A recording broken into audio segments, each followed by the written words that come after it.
Neglect starts as an infection, and if you don't take care of it, it becomes a disease. One neglect leads to another. And the worst of all, when neglect starts, it diminishes our self-worth, our self-confidence, our self-value. It's easy to take the easy option. It's easy to rationalize.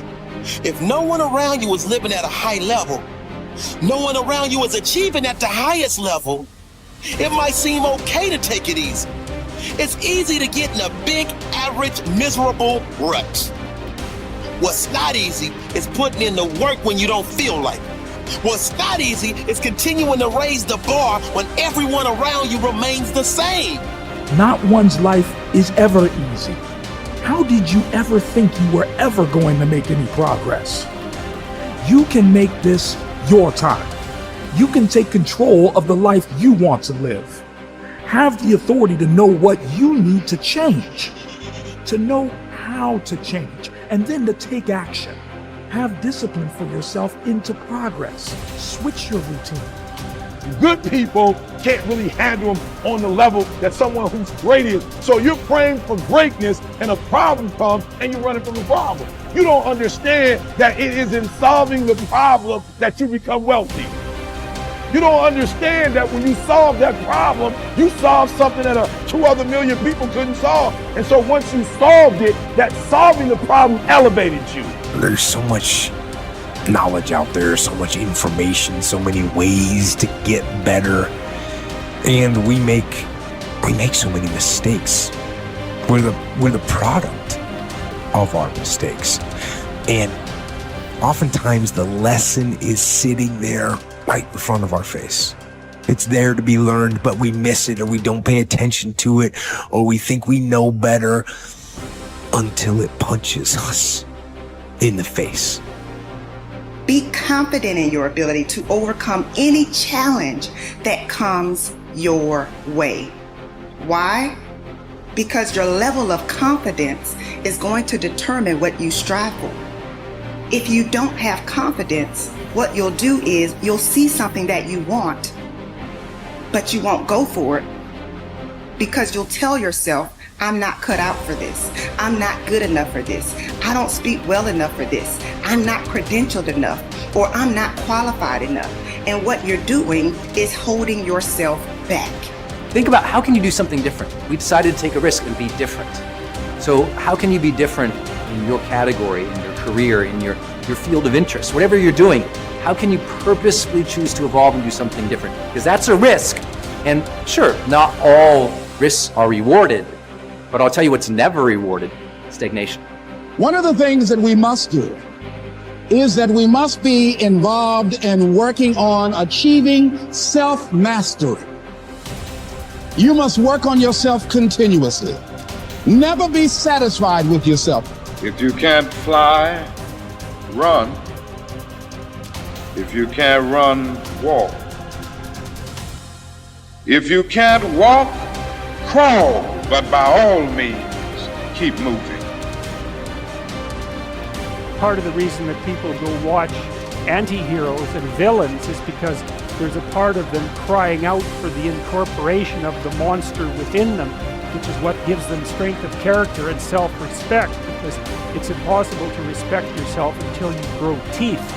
And if you grow teeth, then you realize that you're somewhat dangerous, or maybe somewhat seriously dangerous, and then you might be more willing to demand that you treat yourself with respect and other people do the same thing. And so that doesn't mean that being cruel is better than not being cruel. What it means is that being able to be cruel and then not being cruel is better than not being able to be cruel.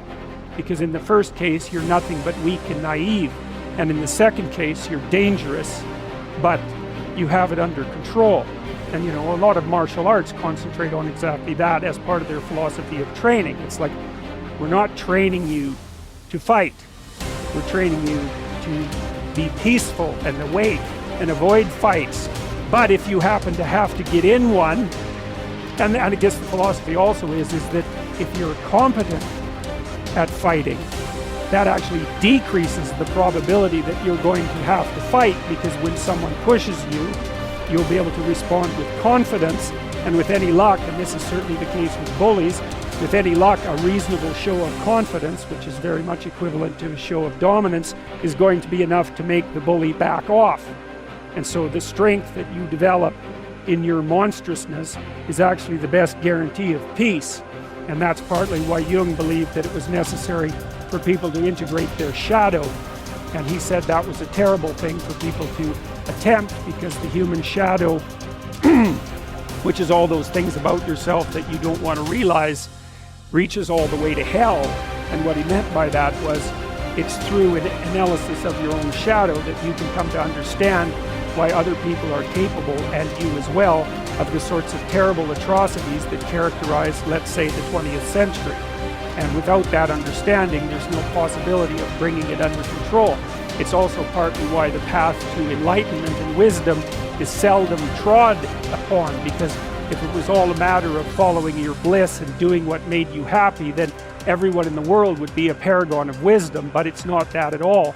It's a matter of facing the thing you least want to face, because the gateway to wisdom and the gateway to the development of personality, which is exactly the same thing, is precisely through the portal that you do not want to climb through.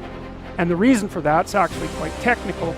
This is a Jungian presupposition too, is that, well, there's a bunch of things about you that are underdeveloped, and a lot of those things are because there's things you've avoided looking at because you don't want to look at them, and there's parts of you you've avoided developing because it's hard for you to develop those parts. And so it's by virtual necessity that what you need is where you don't want to look, because that's where you've kept it.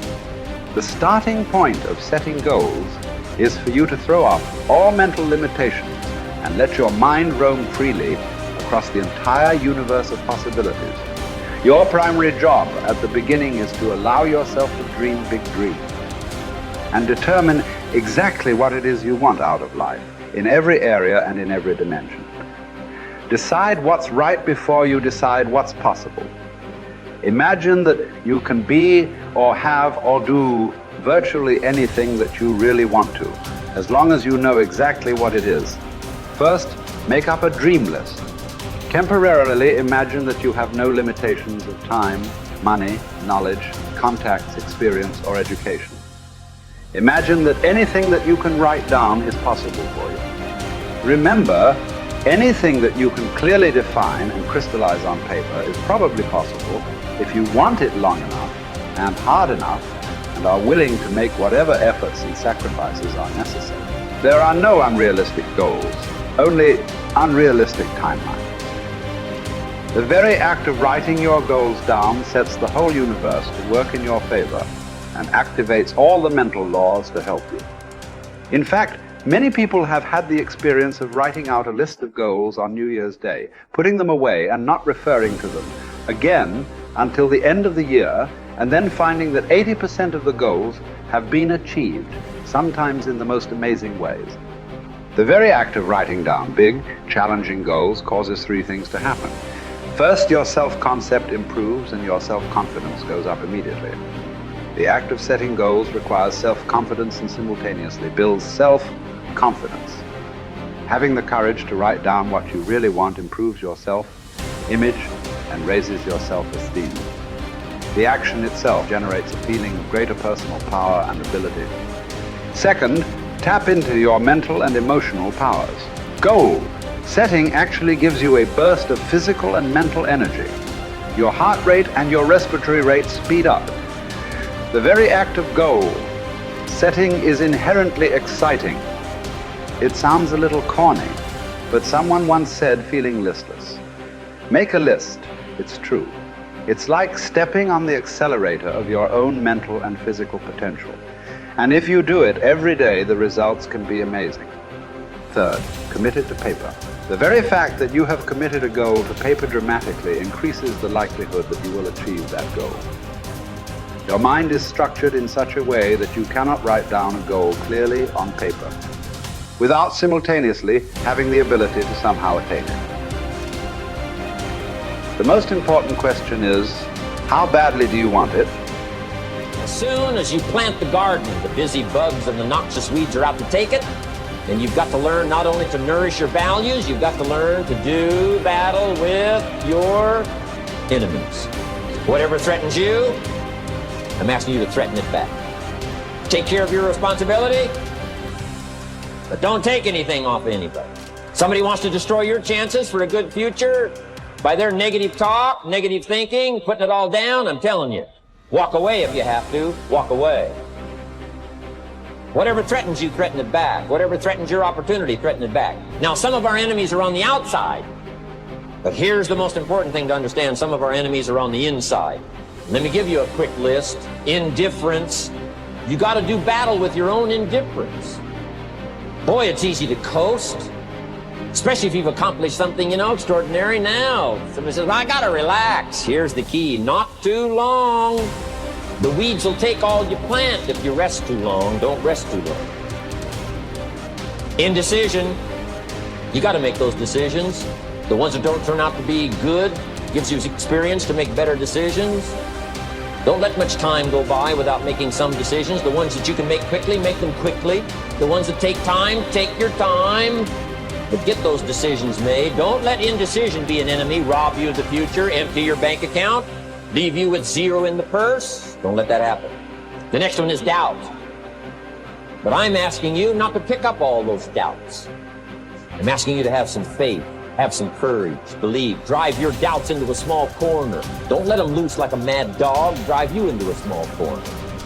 Don't doubt the future. Don't doubt the possibilities. Here's the most important one of all. Don't doubt yourself. If I've got miracle working power to change my life, so do you. If I've got the ability to change, so do you. If I've got the ability to read, so do you. If I can discover, so can you. If I can grow, you can grow. If I can develop, you can develop. If I can get an invitation like I got 6 years ago, help take something around the world, so can you. If I can stand on this platform, Idaho farm boy raising obscurity, so can you. I'm asking you, don't sell yourself short.